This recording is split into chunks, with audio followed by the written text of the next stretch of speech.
I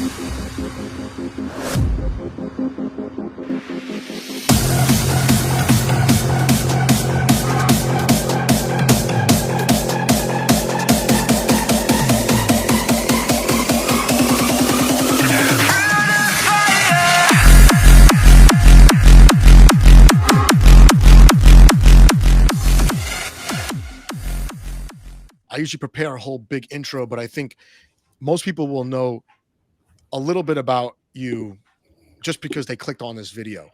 But I guess if you could try to distill what your maybe biggest contribution is, or what you're most known for in the crypto space or within Cosmos. Sure. It started by inventing and implementing Tendermint.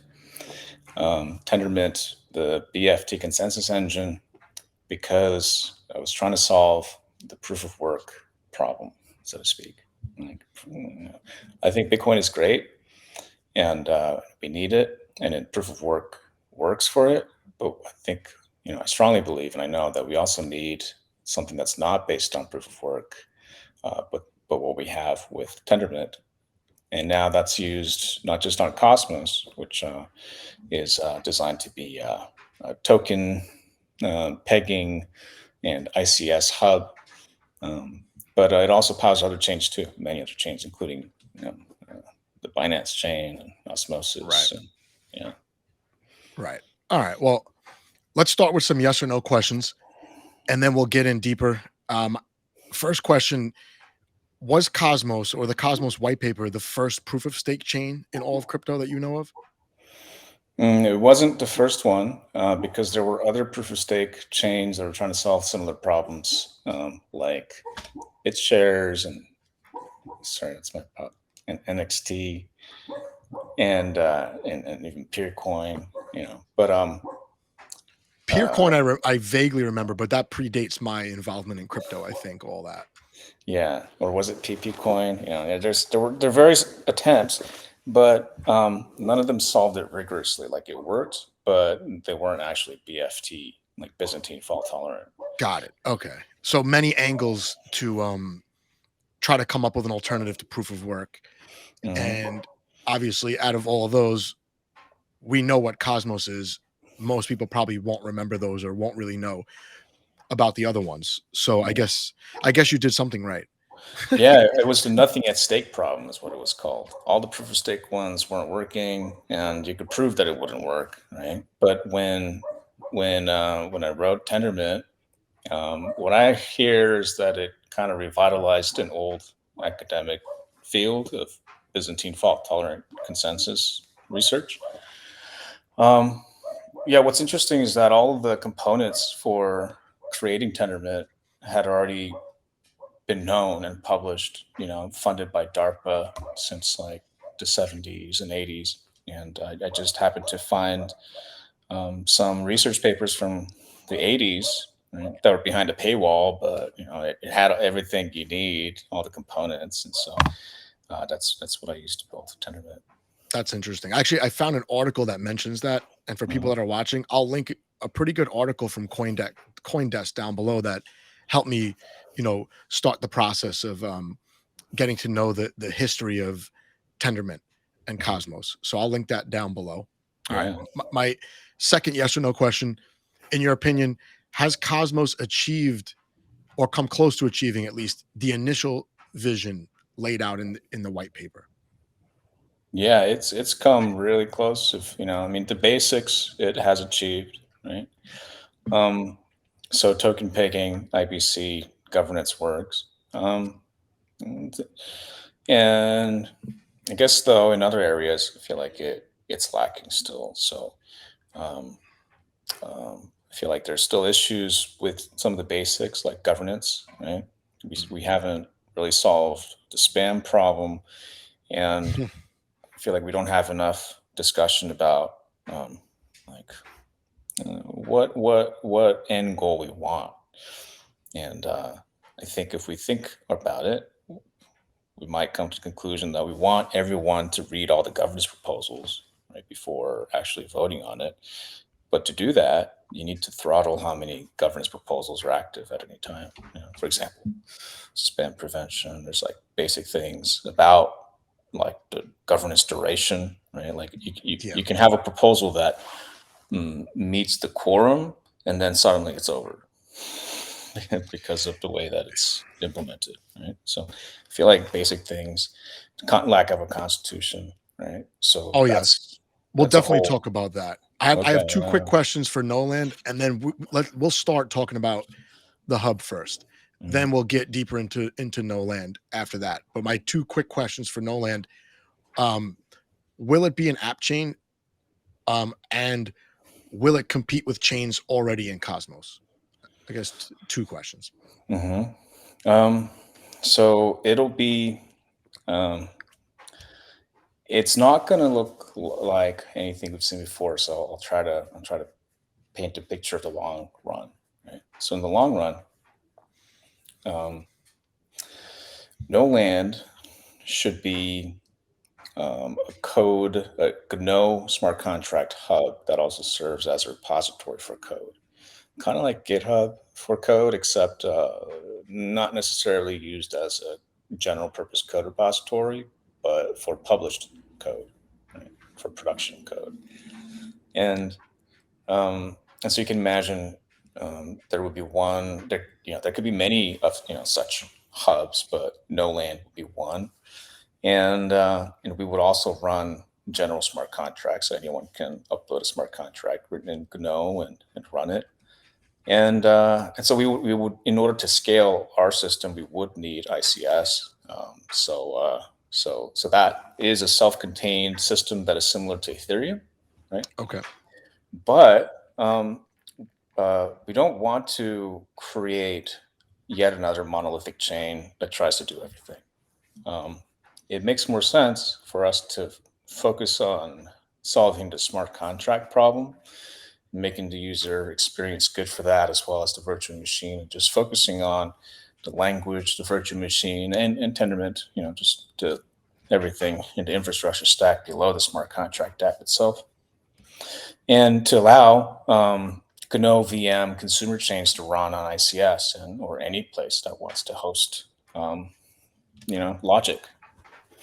So in that sense, our focus is it doesn't even compete with Cosmos. We want to work with Cosmos. We want ICS to be there so that when people want the Cosmos hubs validators for security and still run our logic, right, our virtual machine, they can do that. But they'll probably want to import code from No Land, as if like you're importing a package from NPM, which is a node thing, like a node package manager. Right? Yeah, so we're creating really an ecosystem, and there are various components that work together and are orthogonal to each other. Right?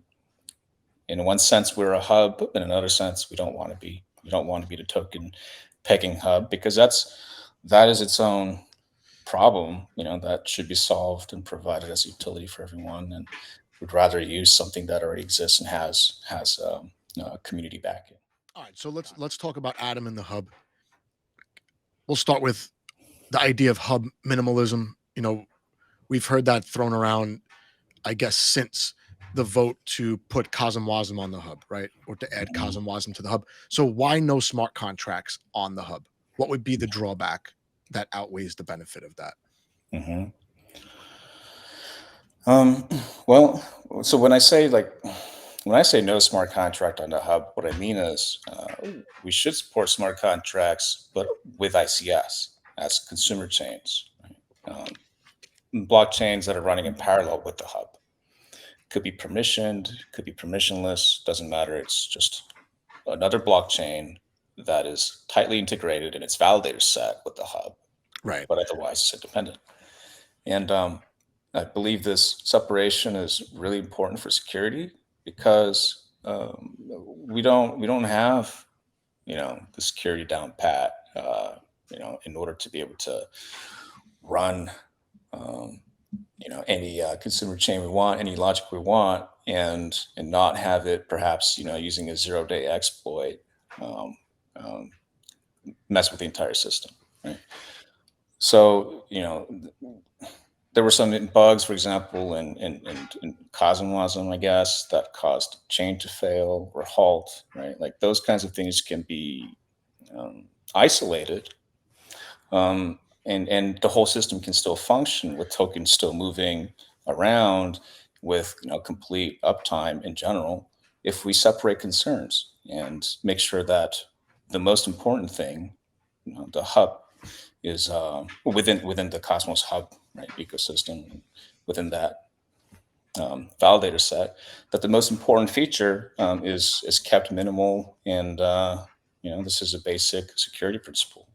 Got it. So you view no smart contracts on the hub as too restrictive language to describe what you see as there will be smart contracts on the consumer chains, and that's a better version of just running, let's say, a DEX on the hub or something like that.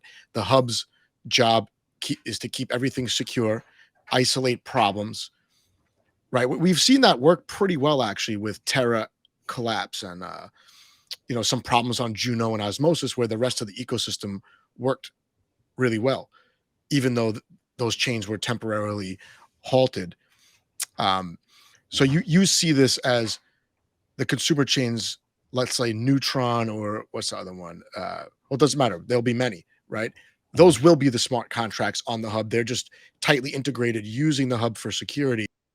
Mhm. If there's a problem, they won't directly affect what the hub does, which is basically rent out security to a bunch of chains. Is Rents that out accurate? security, and yeah, and when it comes to the security of tokens, let's say like pegged tokens, so if there are any atoms that are on the consumer chain, then if there is a problem, then we can halt the chain, and the Cosmos Hub can figure out what went wrong and vote on what the best resolution is.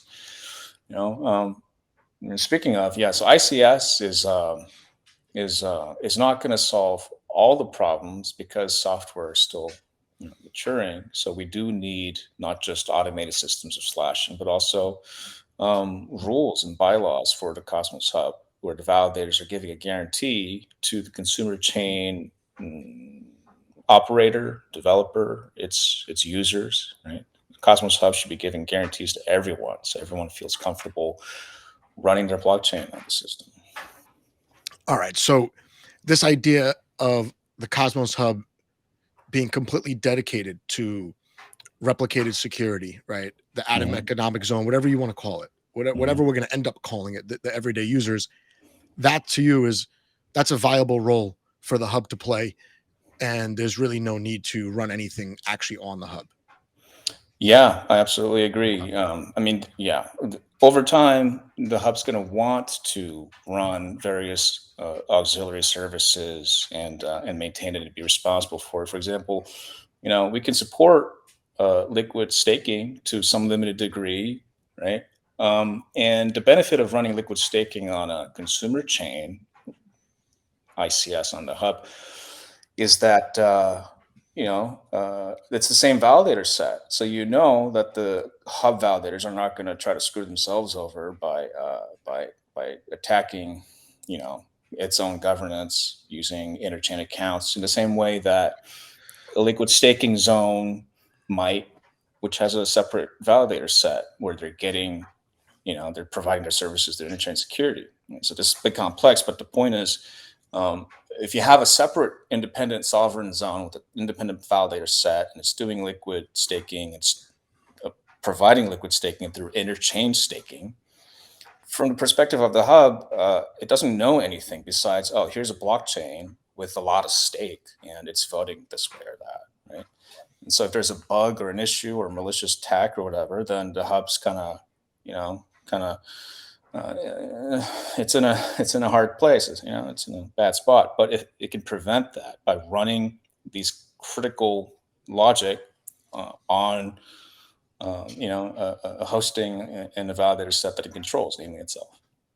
And so as a consumer chain, that just makes more sense than being just another IBC chain that's out there. And like you said, it would have presumably a large percentage of the atom supply, right? Potentially, yeah, Yeah. So potentially. like what is it? Quicksilver, Stride. Mhm.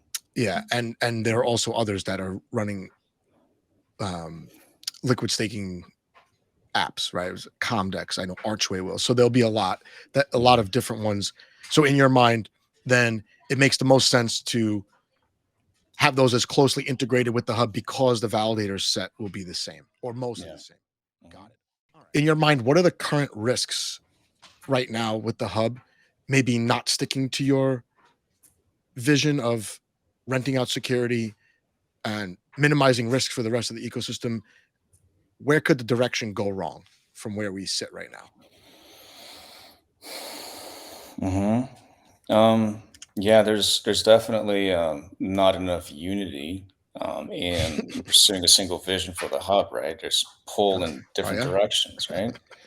Yeah, and so the risk is, this gridlock continues, or even, I'd say the real, from my perspective, of course, I'm biased. The risk is that the hub will not be, deviate from being minimal, and at Got it. that point, it's not going to go back to its minimal state. It'll start. I think it'll start shedding users, or more likely there will be a fork, some kind of a fork. Right? And I'm Oh, concerned that okay. this minimal fork will also be, perhaps done, in a way that isn't great. So if we end up having the only option being a minimal fork that is questionable, that's a bad state. So then we would have two minimal forks. But regardless, I'd say, you know, I, I'm gonna the way I see it, Atom Token is supposed to be a minimal hub supporting ICS, and so I'd say whatever minimal hub does that and does it well is the hub for me. So right now the focus should be build out or I guess make ICS as efficient as possible, as secure as possible, encourage consumer chains to come on where it makes sense so that the validator sets are one and the same for the most part, right? And that's in your mind, that's the ideal role for the actual Cosmos hub to play.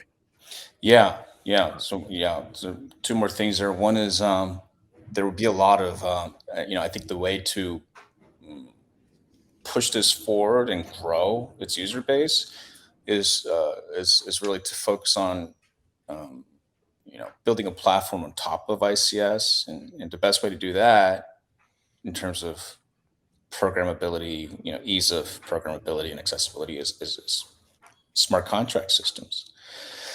Because on top of smart contract systems, of course, you can build just about anything you want. That's the idea. Eventually, there's going to be an ideal one where you will want to use that and nothing else because it's so good, right? And so, whatever that is, whoever develops it, doesn't matter if we have ICS, because then the Cosmos Hub can support it. So I think we should focus on ICS and then making sure we support existing smart contract developers and making sure there are other competitors. So there's various ideas, right? And we have all the smart contract ideas on Cosmos, ICS. And um, the other thing is, I think this is important for the hub to do also because this should and could be replicated everywhere. So this hub, the Cosmos Hub, running consumer chains, basically offering what I call validator as a service, but it's like EC2 for chains, right? Um, every nation, every state, and even major companies, even cities, they're all going to want their own. At least every country is going to need their own, right? Um, they're going to want their own as countries get away from the petrodollar system and want to implement their own thing. And it's even happening in the States, in the US, right? Everyone wants their own system. So here's what a state should have, you know? So let's keep going with that for a sec. Let's say there's a city that wants to implement some type of blockchain or even crypto, specifically like the payment system, into their city, regardless of what's going on around the outside. So you think the model that of the hub, right, could be replicated on a real world level, even something as big as a city or big as a country. Yeah, it's what it was. Yeah, that's the idea, right? One of the theses for Cosmos was, yeah, every nation needs their own chain at the very least. That's, hundreds of enterprise clients. That's what back in the day. So But yeah. maybe for the United States, then the hub would be like Washington D.C., whatever the different you know Oh, parts are there, and then each state runs a quote unquote consumer chain, right? Something like that. well, yeah, I'm sure. Yeah, I think it should be every state should start experimenting with their own hub. And then, I mean, if I were the US government, I would say, let there be free competition of hubs, but just like regulate what a hub should be in terms of utility. So there's some standardization and common expectation to help, flesh this out. And then, yeah, because if Washington D.C. is a hub, no one's gonna. I mean, like, yeah, I'm not gonna use that. I'd be like, that's not a good hub. That's not even a state. What is that thing? I could see blockchain being implemented more on the local level first, anyway, right? Yeah, Whether yeah. it be, I work in the school system, we could easily run some blockchain for whatever attendance, grades, just passing information about students could have a swipe card to, you know, for different things, and it could all be on chain, very transparent, without actually, you know, um, actually would be minimizing the current level of complexity and all the things that go wrong on a daily basis, whether it be, you know, I work in a school, well, I shouldn't say this, but I work in a school system, let's say, where many schools don't take attendance till like 1 o'clock in the afternoon, Mhm, even for young kids. That means mhm, if you're a parent, you have no idea that your kid didn't go to school that day until like the day is almost over. Like that mhm, happens. And, you know, something as simple as, you know, a transaction as we think of it is a payment, but it doesn't have to be. It could be like, oh, the student checked into to school, and then they could do something like that using blockchain. I don't think it's going to happen where I work necessarily. It will probably be a private school or a charter school experimenting, right? Something like that. But yeah, yeah. I'd say university is definitely adopting it that because it would yeah, be like it would be a practical way to learn about blockchains. yeah, University maybe should be teaching about blockchains. It's such a integrative field. yeah. I would like to see. I'm sure it's been experimented with before on a really small level. I should probably do some research and see where this makes sense and where it's been tried, even if it fails miserably, just to see what was attempted and Mhm, how much more efficient it was for even for one of the use cases or for a short amount of time anyway. So mhm. you mentioned before that the hub has, in your opinion or in many people's opinions, a lack of unity, right? And I see some chains or at least one other chain talking about we need a constitution, we need to know what the purpose of, you know, voting is and all that. What would you like to see implemented or at least discussed over a period of time as far as promoting unity or at least getting the ideas out on the table, fleshing out differences and having some type of constitution? Yeah. Yeah. I think It's a tough one, right? no, it's a great one. Yeah, it's a tough one, but it's a great one. I think the priority should be maybe two things simultaneously. One is talking about the Constitution, and I don't just mean the written document. I mean, like, what is the function of a hub? How is it part of an ecosystem? Why would other chains trust this hub? To provide any service, and like really thinking that through, and then I mean, um, yeah, I tell people go to Tendermint slash Atom One Constitution and fork it. Like I don't care what you do with it. Just it's a good base and fork it and modify it, and make your own chain out of it or something. But um, so one would be defining what the hub is and writing it down and having it pass. That's one thing. Um, so the question is, yeah, about governance. Um, And I guess a follow up to that is how much responsibility do the validators themselves have? Are they just validators? Are they quote unquote politicians of the chain? Are they leaders? Like mhm. those roles are not really defined. And Yeah, right, right. Okay. and I Yeah, think a great lot of one. people, a lot of Mhm, people like myself or that I talk to, let's say, are starting to assume the worst. Every time the validators get involved in a proposal after maybe being dormant for like 5 or 10 proposals, and all of a sudden they care about this one, Mhm, and they're already voting with other people's tokens, and mhm, also now trying to lobby for something. It mhm, almost looks like now that we're in a bear market, tokens are not as valuable. Validators, some validators, not all, some validators are trying to supplement their income just by hitting community pools, hitting grants, mhm. and without there being a clear benefit to the ecosystem. So that's why I'm asking about the validators specifically during a bear market. It seems like they have a lot of influence, whether they want to have that or not. Okay, yeah. Well, so I have two off the top of my head that I think would really help.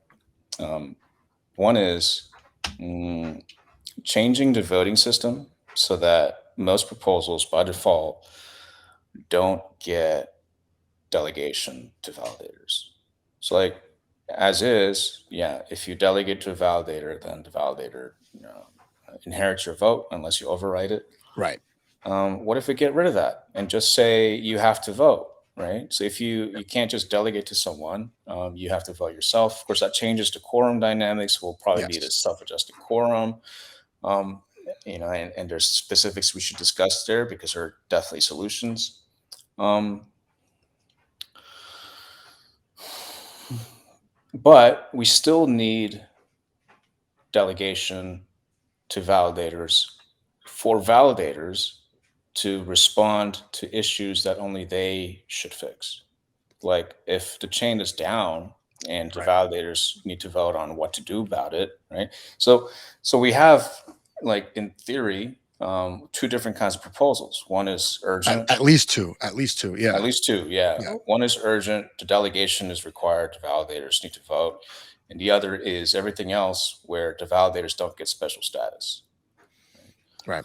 And then, of course, in order to enforce this, we can't just rely on like the no veto to burn votes. We need to have a body that like actually, punishes, or corrects proposals with the wrong classification, say. Right. Okay. Yeah. Yeah. So we need something there. Um, and then mm, the other thing I would do is I would implement. I would have a portion, some percent of the rewards be distributed evenly to the validators. So if you're a validator, you get some amount. Um, You're saying regardless of their position in the active set. yeah, exactly. Got it. Okay. Yeah. Yeah. So Yeah. it's like almost everyone gets a minimum amount just to pay for their electricity, pay for the machines, right? Yeah. Everyone gets a certain amount. It allows any validator to easily bootstrap. So I think it's really good for the ecosystem because it creates a strong validator set. So maybe the top validators don't quite want it, but it's going to be better for everyone. So it should be up to vote. But if not, maybe the first step is we remove the validators from these kinds of proposals. Now you can go crazy thinking about how many different types of proposals there are, because two is definitely not two. It's probably minimum three. Because then Yeah. you have the signaling props, you have spend props, which are definitely the discourse around spend props is probably the most heated. Then you have like the chain upgrades where like the people like me have no idea if the upgrade is great or terrible.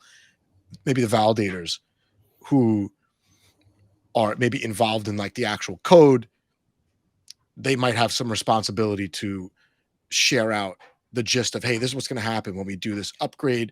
Here's what happens if we don't do it, something like that.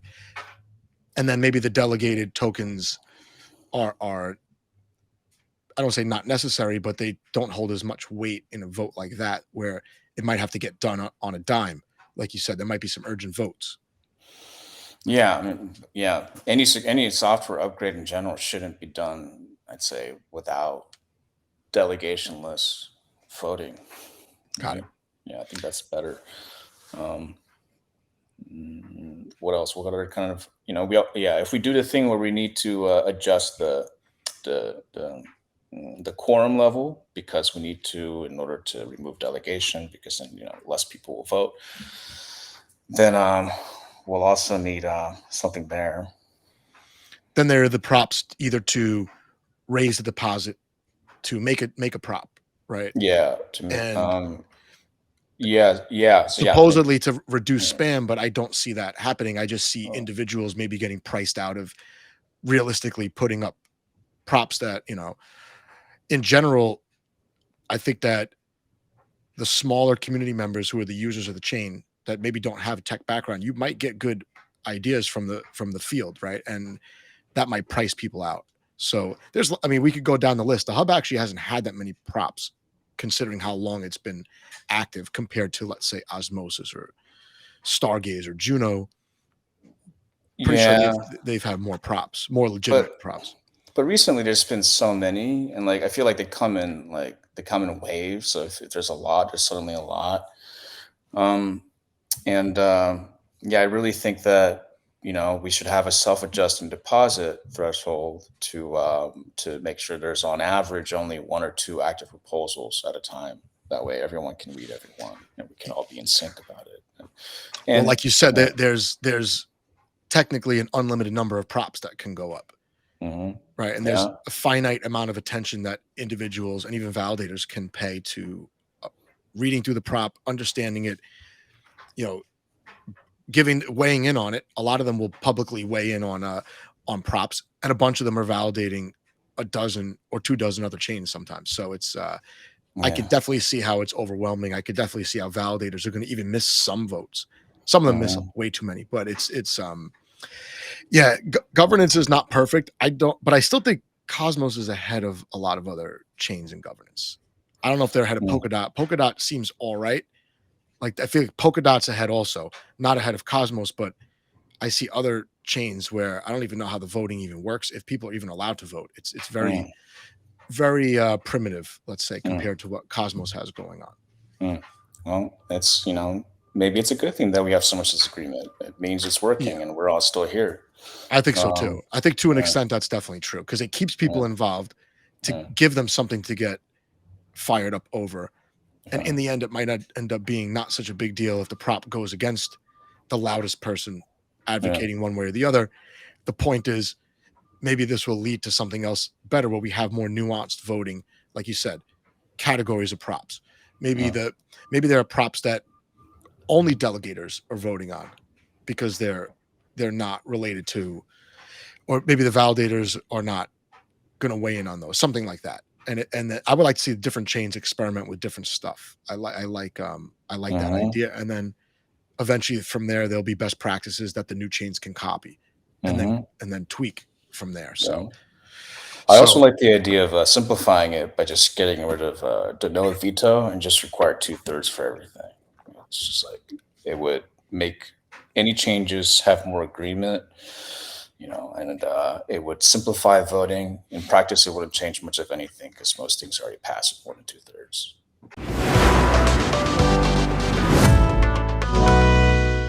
that's all I've got on the hub. You want to go to Gnoland, or do you have anything else that we missed with the hub? Um, see, And if people just are watching this from the middle for whatever reason, Jay does not want NFTs on the hub, does not want a DEX on the hub, but lots of chains in the ICS chains that do have all those things and more, right? even smart contracts, yeah, And of course, especially yeah, smart smart contract contracts, platforms. So, yeah. and actually, you know what? I did miss something in the beginning.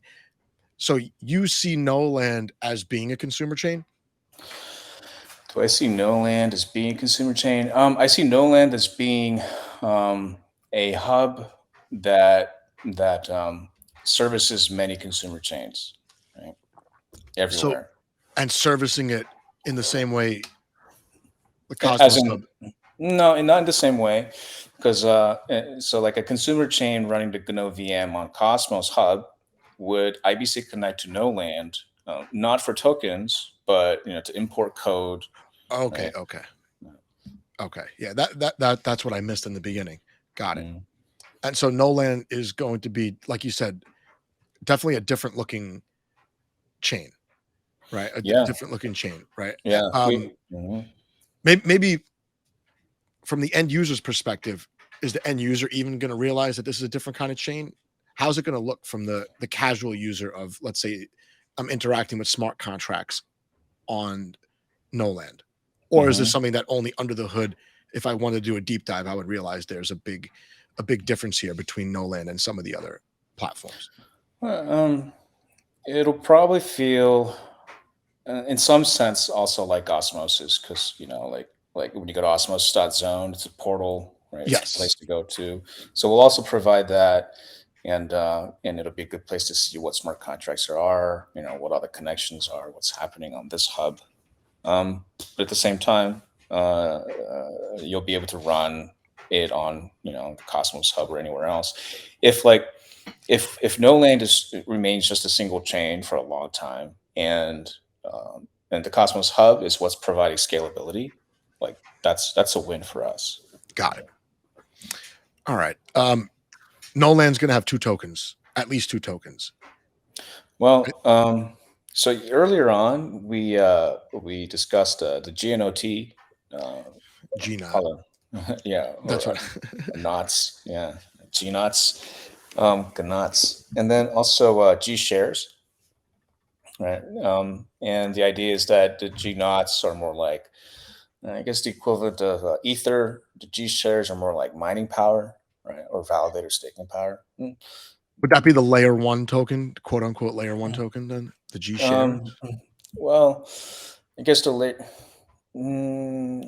it's hard. They're both like layer zero tokens, but Got it. usually, yeah, and it's the same idea with like, should the Atom token be a currency or a fee token? Like, I think the answer should be no. The token should be about like the validation, delegation, staking, and we should have other tokens like GNOT, right?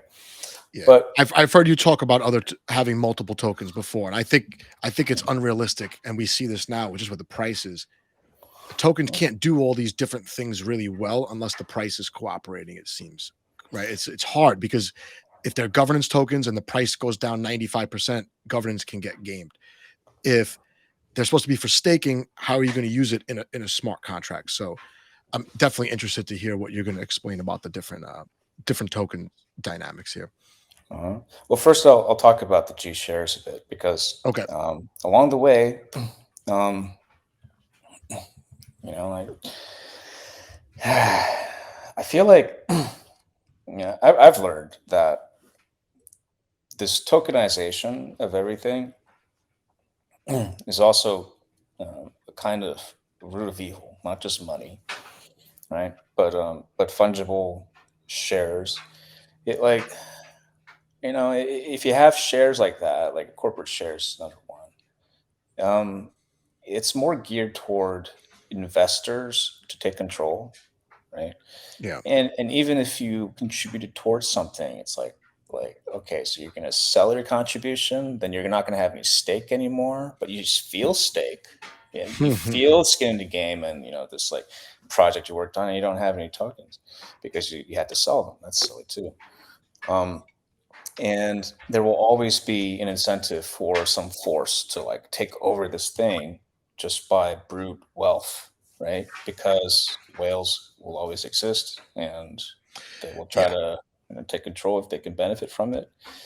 Well, I think the only way to prevent that, the best way to prevent that, I think, is not is to turn away from fungible shares that can be transferred, but to create a blockchain that is controlled by individuals that are more or less equal, and even yeah, like it should be controlled primarily by people who understand the system, built the system, and care about the system. And if there are many such people who understand it and want to maintain it, and there's let's say there's 100 of them, then that system will likely survive much longer, stay true to its mission much longer, and its validator set would also be much more decentralized because you have 100 equal voting members.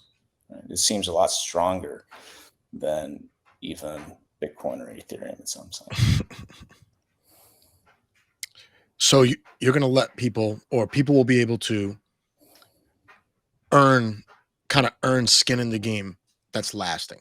Is that Yeah, the gist of it? Right. it's I like a did. membership system, right? Yeah, and I did read that there was a way where, like you said, that contribution, the tokenized contribution doesn't go away, but over time it sort of gets diluted, right? And that will maybe what incentivize new people to come in and also make contributions, and the original contributors to continue to make contributions to kind of keep up with the development of the chain. Is that about right? Well, so I think I wanted to avoid like um, like the standard equity dilution mechanics and stuff. I think there's a lot more design space in this is basically some sort of proof of authority, right? Kind of engineering is right, but it's a specific kind. It's contributor authority, um, and and what was your question? Sorry, I just blanked for a moment. It was a badly phrased question about the the con the original contributors are going to earn Oh, some yeah, kind of position as that contributor, and then yeah, but right, new people will be able to come in and also earn, which would yeah, they get incentivized to do that. But yeah, the way I read it was, then the original contributors, they're kind of getting diluted in a way, but maybe they're also yeah. incentivized to keep contributing. Right. So here's the latest thinking. Um, at the very top, there should be a set of peers. If you're at the very top member, you're like, you're full member, and you should get. I think the top member should get like maybe like 51% of voting power, right? So they barely control it, if at all. But in reality, they can be vetoed by lower levels. I think there should be multiple levels. Maybe not too many, but at least like three, right? You can think of like entry level where many people are joining, they can try it out, right? But you also want a level above that where people are promoted but not full yet, right? And And you mean promoted by their contribution? by their Right. contribution, by their expertise and a sufficient breadth, right, as well as depth, and also character. Like you have to be someone who like hasn't scammed someone, for example. I don't know. Right? How hard is it going to be to tokenize all this though? Well, this part doesn't need to be tokenized. Okay, Right? It doesn't need to be tokenized. It's just it's a country club. understood.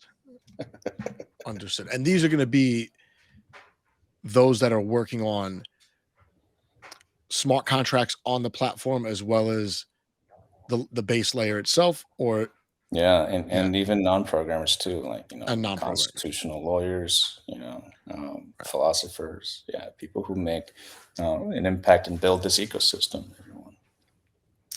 And will their positions be affected by on-chain governance or um, their own version of governance within those tiers, or do you see it as one and the same?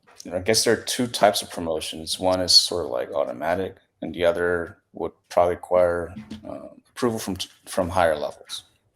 Okay, and that's that no shares token, right? That will be involved, but not the only factor in the They wouldn't even call it a token; I just call it membership. membership, right? Right. Yeah, Because it's and not the fungible. You can't give it to anyone. It's meant to be got it. you. Yeah. Oh, speaking of, yeah, I just remember. Anyways, in order to have UBI on the Cosmos Hub, where the validators are paid a certain amount, the same. You also want to have a constitution entry that says all the validators need to be either declared to be associated with each other, or otherwise they have to be independent. Because otherwise, you can game the system by having multiple validators, and you're getting UBI a lot. So, anyways, so Yeah. constitution. Yeah, that's true. All right. So it's actually, now that you explain it, I don't even think of it as a token anymore. Like you said, like you said, it's almost like an identifying token that an individual or a team of individuals, I guess, is going to earn. That's their, I guess, almost like their proof of contribution, something like that. The other token, the no token, the not token. That's what probably people are going to call it. That's the token to be transacted with on chain. That's the fee. That's the fee token. Yeah.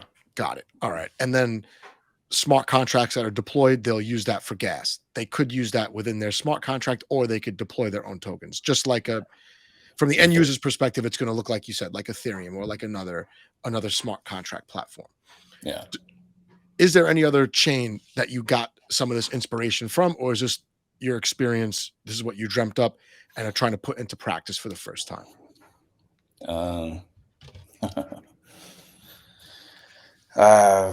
Well, I learned that these, I think our field attracts a lot of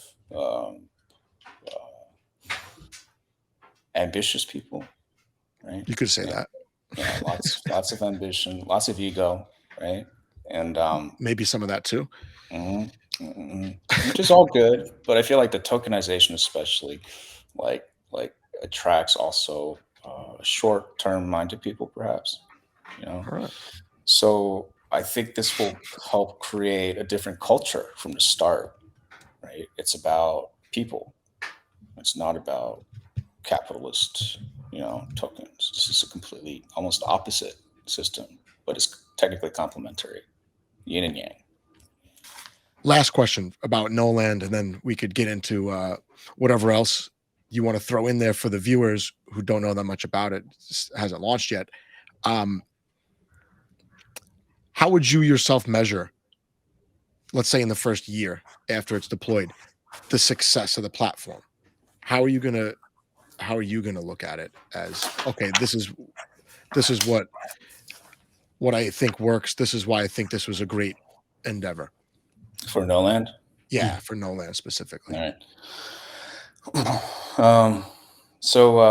Yeah, Gnoland is it's a special virtual machine designed for the blockchain with several principles in mind, and one of them is transparency. Like all the state is accessible and Merkleized, and I think we can do a lot with that. Even implement smart contracts into smart contract language that implement IBC, for example, right? So like that kind of low level tinkering on top of smart contract platform is what we're shooting for. So if someone starts that within a year because they grok it, that'd be cool. um, what else?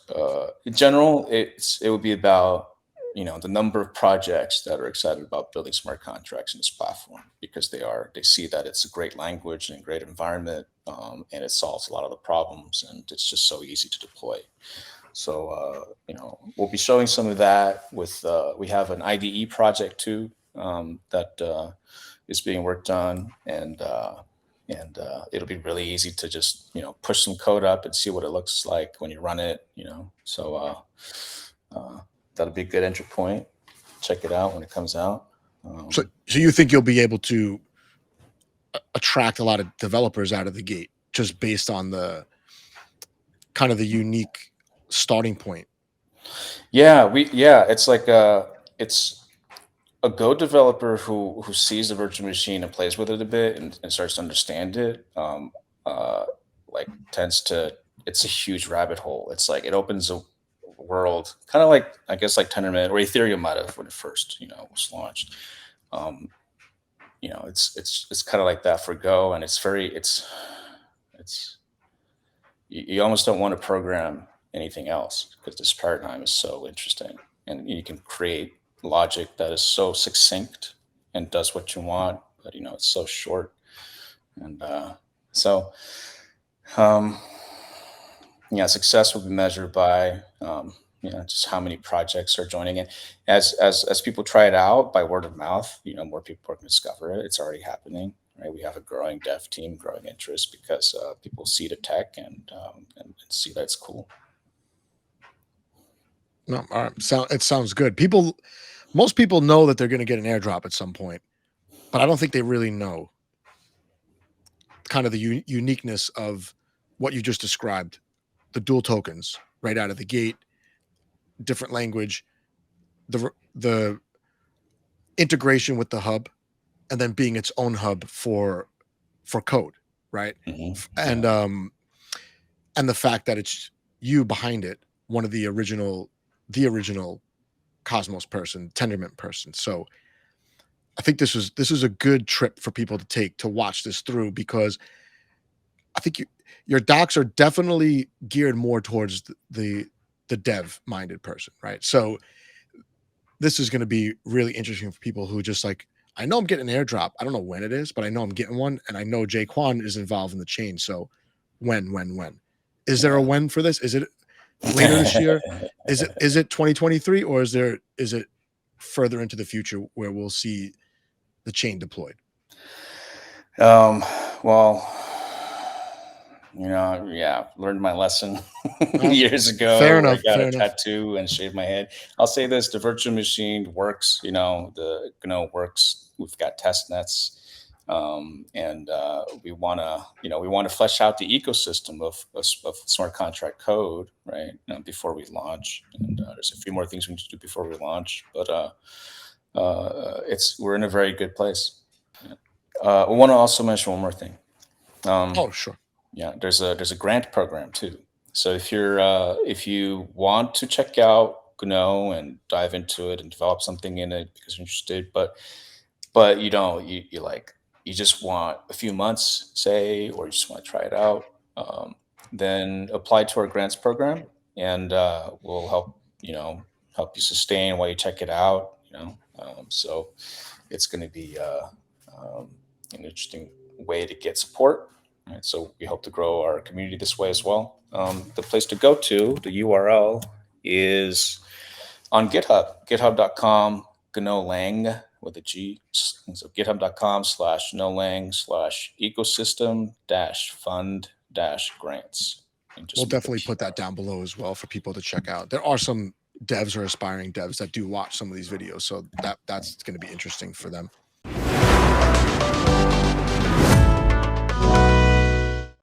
How about a couple community questions, a couple fun ones? We'll wrap yeah, it up let's on a light note. So, some pictures online circulating, and then you made some comments on another content creator's thread about squat competition. Do you actually powerlift? Would you engage in a squat competition with Crypto Tank, who runs another really good social media channel? Yeah, September. Let's bring it on. Oh shit. Okay. All right. He'll Right? definitely watch this. He'll definitely watch this. All right. Or Um, is it August? I forget what I said. I think it's September. But yeah, I'm down. I do the petite squat. It's my favorite. I've been working on it. So I'm way out of the game, so I'll be on Tank's bandwagon. I have not squatted in many years, and I don't plan to anytime soon unless I have to. mm, Not with weight anyway, with real weight. All right. So someone from my Telegram asked this question: who's an unsung hero who has really helped your success that doesn't get enough recognition? yeah. Um, oh gosh. Um, Earlier on, I remember when launching the chain, like uh, Dev, he wrote the F1 staking white paper, I think with Chris Scopes. Um, yeah, that was a phenomenal work and just perfect implementation.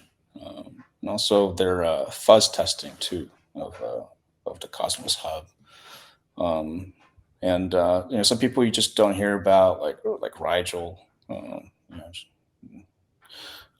June, and and even Ethan Fry with the initial SDK design. Lots of feedback and back and forth there, um, and all the support staff, right?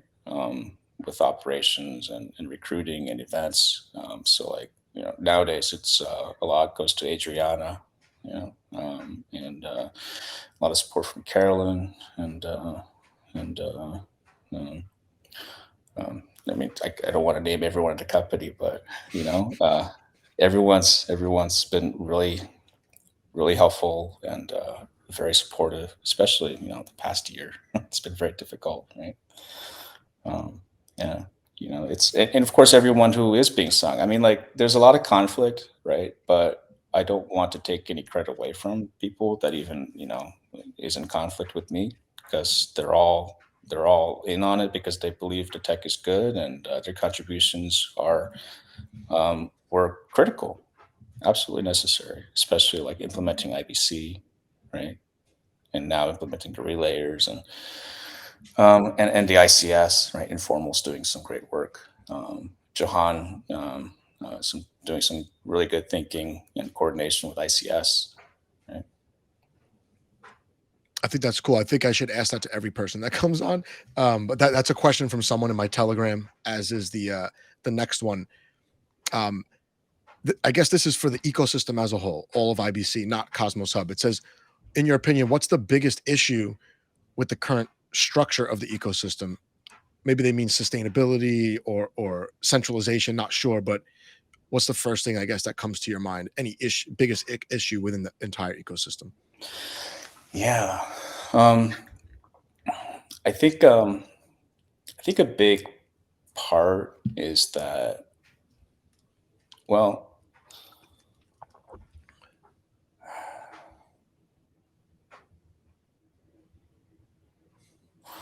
one is, we don't do enough. Okay, so let's say we implement spam fixes for governance proposals, and there's only a few, one or two every 3 weeks, right? Of course, that's not going to work for funding all the various things that need to be funded. You can't have that spam prevention mechanism for funding all the things. So I'm assuming that there's also a separate mechanism for governance within, a grant program, right, with limited budget. So uh, a big thing that's missing is not just all the governance fixes, but also, yeah, that infrastructure where we have um, sub governance from in these grants. We should be channeling funds from the community pool into smart contracts with a budget amount, and have competition among smart contract systems so that we develop the best DAO management software. Um, Another big thing is, besides like the Constitution, right, which would help a lot. I think another is maybe a commitment to transparency. Um, I think a lot of people were hoping you said that. Okay. yeah, yeah. Well, I've been hearing a lot, and I know that there are like these closed channels where a lot of decisions, get made or proposed, drafted before it comes to the public. Um, and I would like to see in a constitution something that helps, at least make it clear that those conversations should, be preferred on public channels. Right? That we should, for example, if you're going to come out with a proposal that has like a board or committee members, right? Like, and you're discussing those committee members in a closed group, or you should disclose that in the very least, right? Like, here, this was drafted here. It's a closed group, but we think this is good. Here's some feedback. Who would you replace, right? Instead of just saying, this is it, vote on it. Yeah, I could think of maybe one or two proposals that went through like that. All right. No, I think a lot of people watching were probably like transparency, transparency, transparency. Even Yeah. we've been discussing transparency just around like Genesis allocation, stuff like that.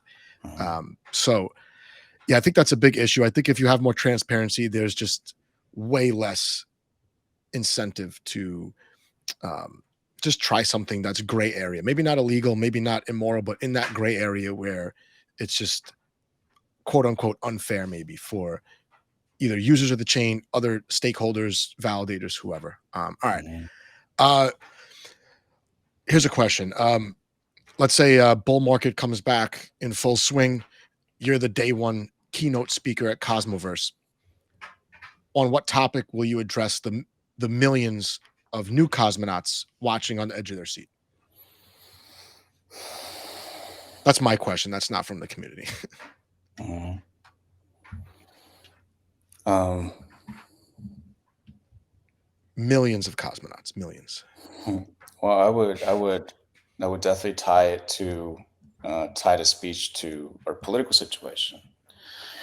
and express why we need to do this work, because we live in a world where there's a lot of censorship, a lot of corporate collusion, right?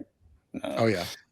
yeah, and some of that's finally breaking out into news, but the reality is it's hard to get any of this out because even the laws have been perverted to enable censorship, and this was all, I would say, done on purpose based on Yeah. whistleblower things from decades ago. So, like recently, RFK Jr. Was on Joe Rogan, right? And there was later Peter criticized Joe Rogan for even having RFK Jr. on the show. But when Joe Rogan, right, suggested $100,000 in donations if they debate, right, and we saw that even after $2.68 million, Peter wouldn't debate, right? And I think that Yeah. I don't know. I'm probably the most negative person. I live in the United States also, and I'm probably the most negative person. I just always assume these people are reading off a script, and when they get taken off script by something like that, they just Mhm. have no reply. And then Yeah, 5 minutes later, there'll just be another catastrophe, and everyone will forget about that. yeah, And right. That's and exactly what and happened. I think that a lot of people in our space in Web3 are almost too young to remember like pre 2008 or pre Yeah, 2001, yeah, and they just assume, oh, this is how it always was at the airport. This is how it always was on the news. This is how it mhm. always was with the banks. It really it wasn't. It wasn't. No, And or yeah, this is how it always was with the food. And it just wasn't like this. And it's very hard. Just it's very hard for me to relate to that age group, even though I have kind of a leveraged bet on that generation, right? Which is, I would say, the average person in this space is probably 12 to 15 years younger than me. And it just, you hope that there's some of that real world wisdom, maybe. mhm. I don't know how to call it, where they have that healthy skepticism when they're designing these systems that hopefully I'm going to use, my kids are going to use, and there's, I don't know, I just almost like a counterbalance to what you just described, right? Yeah. Well, we kind of witnessed one way to have enable that counterbalance because we pierced the censorship wall by It pitching happens. in. Yeah, it happens. But what if we just program it as a smart contract? So I think the world's problems, most problems, just don't get solved because you've got two sides that never talk, right? They just talk their own sides, and there's no constructive conversation. Oh yes. And you can't force that upon individuals. But when it comes to groups, right, such as vaxxers versus the medical whatever, you can actually have a group conversation and just incentivize both parties to progress, actually, respond, and I think that's ultimately what we're missing. It's like Well, this new age to this new tool that would just like distill truth, just like Google magically solved search, right? It just needs to be built. It's just not there yet, but it will be there very soon. sometimes it's scarier when they do talk because you're like, wait a minute, why do you all of a sudden agree on this? Usually it's a spending bill, right? All of a Mhm. sudden you all agree on this, and 5 minutes ago you hated each other. You were sending your supporters to attack their supporters and whatnot. So I Yeah. don't know. Like you said, maybe it needs to be programmed, and the emotions need to get taken out of it somehow. The knee jerk reaction mentality, Yeah. which I think I fall victim to that all the time. I mean, it's so hard to just take a deep breath and say, you know what, I'll come back in a day. But by then, like there could be like five new things. It's really hard. The way Right. information is thrown at people is it's not fair to begin with. It's almost like the way that these feeds are designed, social networks like just, Facebook's feed and Google search, does a lot of censoring now, but the feed itself is just a My good Google feed is way. horrible. Nothing is permanent. Nothing builds the knowledge base. We've got Wikipedia, but it's not a debate platform. No, What no, we no. need is a debate platform. It's worse now that people spend so much more time indoors by themselves in front of the computer on their phone. Whereas like my friends and I used to go out, and all my friends, we would just fight all the Yeah. time. But it was like healthy fighting. Now when the same group of people fight in text messages, it's not healthy. And we're like, well, we're the same people, right? And we used to face to face, there was like a line we didn't cross, but then in a chat group, oh my God, man, it's like vicious. And then there's like, you could see some people check out for a couple days because, even though we're friends, we did get under each other's skin. So I don't know, man, there's a lot working against the meaningful cooperation. Yeah, especially AI bots, right? Yeah, I mean, it's the most dangerous tool because you can manipulate social, conversations and change the paradigm and get people to attack each other or divide people with all these bots that are just triggering our emotions. So, Yeah, yeah, I'm not above that. I see it, I work in a school. I see hmm the students definitely are prey, and even the teachers are prey because most people that I work with, they never had another job, right? They hmm only think this is work for them, and they can't imagine like what any other profession, you know, does or even thinks about certain things. It's just amazing. People are so similar and then like so different. It's I don't know. we're under Hopefully, attack. Yeah, yeah. I mean, there's definitely a bunch of forces pulling in the same direction mysteriously, very yeah. mysteriously. So hmm anyway, I got one question, one more Okay. question. Put you on the spot. Yes, no, or maybe a maybe. Maybe's okay because I'm putting you on the spot. Would you consider speaking not at Cosmoverse or not in addition to Cosmoverse, if you could, at strictly a Cosmos NFT conference, which actually really does exist? Um, It could be where is yes, it no, at? yes, Where no, is it maybe. at? Maybe, It's maybe. let's say it's very central if you live in the United States, except for Alaska and Hawaii. Uh-huh. Okay, maybe. Yeah, Maybe. maybe. All right. Yeah. All right. Yeah. We'll try to get you. We'll try to entice you somehow. But yeah, we're doing it's myself, Crypto Tank, and Cosmos Spaces organizing a very small grassroots NFT focused conference. It's in Nashville. So What's the use case? Because what the use cases I don't like are like the anonymous profile images, which only enable AI, and what else? Expensive artwork used to dodge taxes. oh So, well, yeah, yeah. yeah, So yeah, yeah. if it's not those use cases and something real like gaming, I'm excited. We've got So, lots of use cases that will be able to highlight lots of platforms. Hopefully by then the ICS 721 standard will have something to put on display, and also mm, just in-person community event funded by the community, and oh, yeah. just